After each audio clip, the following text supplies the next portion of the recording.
की पावन धरती पर गए हैं कोई बाला सुंदरी यहाँ से। एक बार दोनों हाथों को अपनी जीवा को पवित्र करते हुए एक बार बुलंद आवाज में जयकारा लगाएं।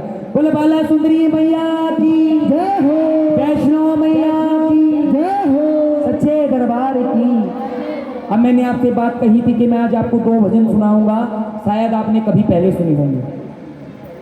देखो, कीर्तन करना जरूरी है, लेकिन कीर्तन से कुछ लेकर जाना वो भी जरूरी है। ऐसे नहीं कि मैं बाबा बाबा चिल्लाऊंगा कुर्ता फाड़ के, ऐसे कुछ नहीं मिलेगा। ये भी घर जाकर कहेंगे कि एक शामली से आ रहे थे, एक वहां से आ रहे थे, और बस नचाया कुदाया और प्रसाद लेकर हमें भी घर भेज दिया। लेकिन आपका कीर्तन में जागरण में जाने का फायदा जब है, लेकिन जब आप वहां से कुछ सीख कर, क्योंकि जागरण और कीर्तन का मतलब है जागृति पैदा करना। अच्छा, एक बात बताओ, यहाँ पर कितने भक्त हैं जो नवरात्र में व्रत रखते हैं? मेरे भैया नहीं रखते इधर कोई नवरात्रों में? अब हाथ नीचे कर लो। अब वो भक्त हाथ उठाओ जो अपनी माँ के लिए जिसने जन्म दिया है उसके लिए व्रत रखता है। कोई नहीं है, लेकिन माँ अपने बच्चों के लिए व्रत रखती है ना।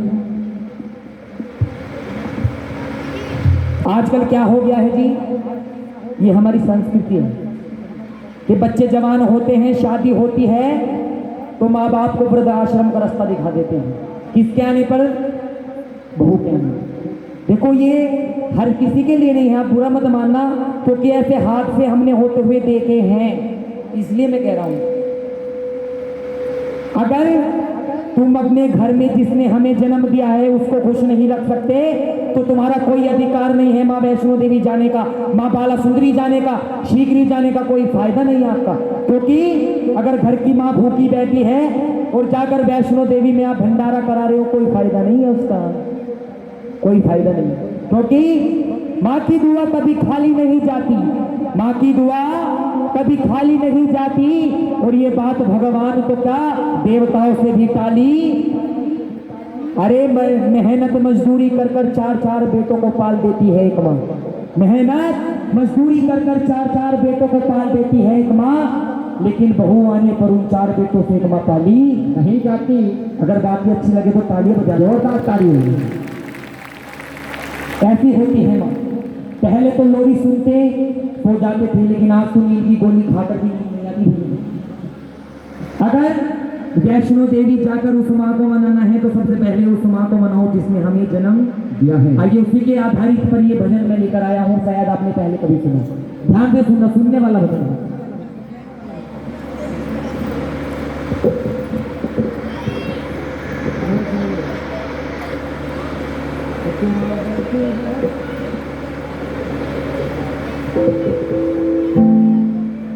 आइए ध्यान से सुनिए, सुनने वाला भजन है। देखो, बातों को छोड़ दो, ये बातें आप घर भी कर सकते हैं।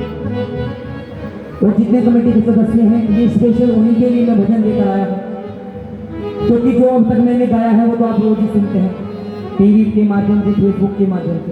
लेकिन ऐसा भी तो कुछ सुनो जो आज तक ना सुना हो। जी जी। एक माँ बैठी है भूखी, एक को हलवा खिलाए। कौन सी माँ भूखी बैठी है, कोई बता सकता है जी? एक बार जोरदार ताली बजाओ हमारी माता जी जिसने हमें जन्म दिया है। तो कौन सी माँ को हलवा खिला रहा है? जगत जननी माँ जगदम्बा, जो शेर पर सवार है। अगर घर की माँ भूखी बैठी है, उसको हलवा खिला रहे हो, लगेगा वो? नहीं लगेगा। एक माँ बैठी है भूखी, एक माँ बैठी है भूखी, एक को हलवा खिलाए। लाज न तुझी को आए, लाज न तुझी को आए। एक माँ बैठी है भूखी, एक माँ बैठी है भूखी, एक को हलवा खिलाए। लाज न तुझी को आए, लाज न तुझी को आए।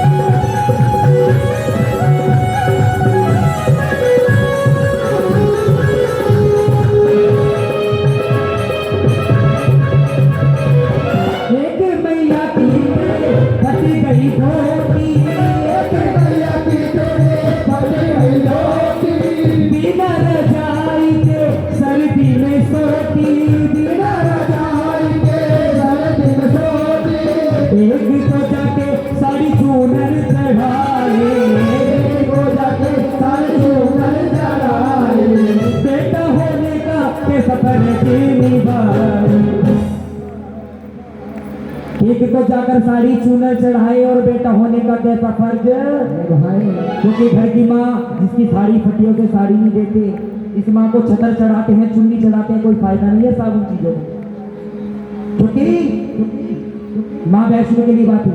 इसको खुश रखना है तो, इसको खुश रखना है तो ले ले तू माँ की दुआएं,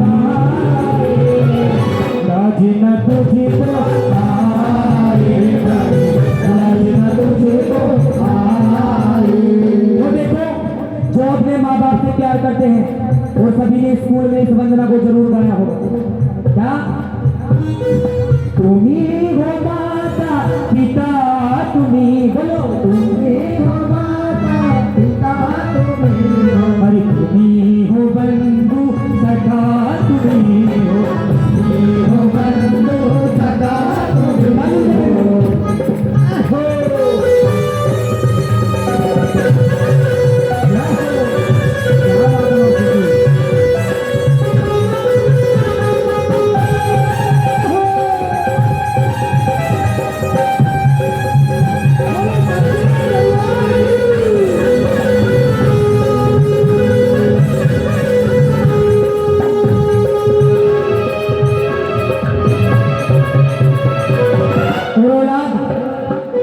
आज की औलाद कैसी हो गई है, सुनिएगा।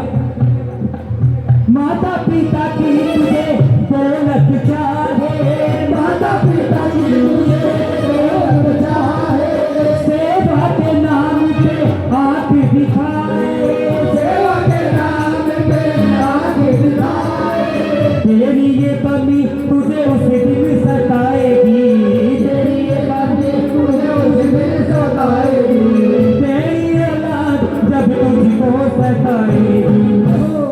कि तेरी ये करनी तुझे उस दिन रुलाएगी, तेरी औलाद जब तुझे सताएगी, क्योंकि जैसी करनी और वैसी भरनी। गुजरा जमाना पगले, गुजरा जमाना लौट के फिर ना आए, लाज ना तुझे को आए, लाज ना तुझे को आए हो।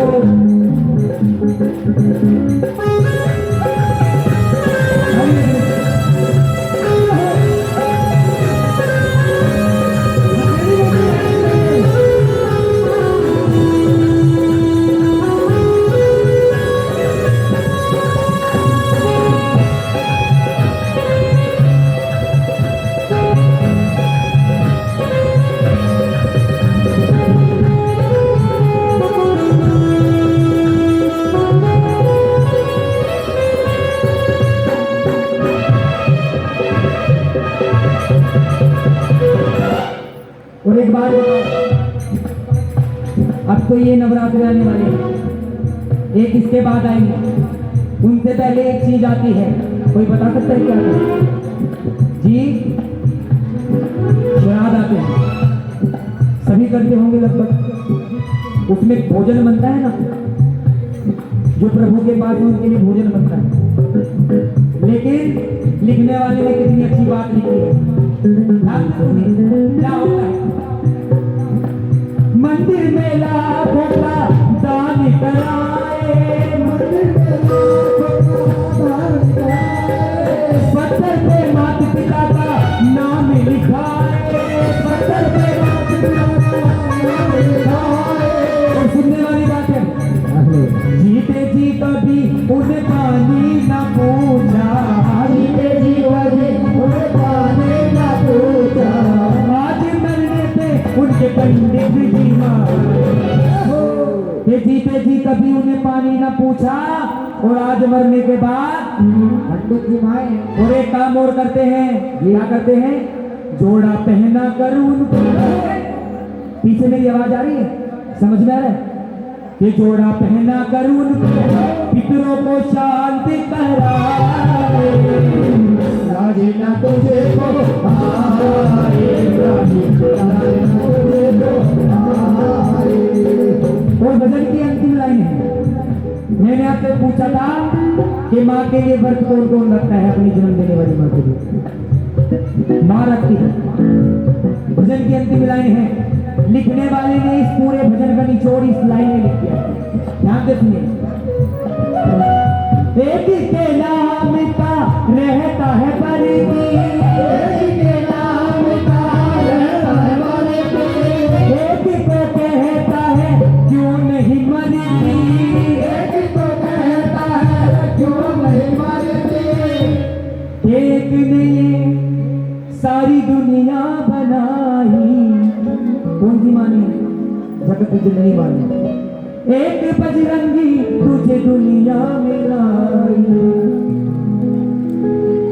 और जिसने भजन लिखा है उन्होंने आखिर में क्या कहा है कि दोनों का दर्जा बराबर दिया, कि दोनों का दर्जा बराबर गुरु लचक समझाए, लाज न तुझको आए, लाज न तुझको। अगर भजन अच्छा लगा हो तो एक बार लिखने वाले के लिए ताली बजा दो।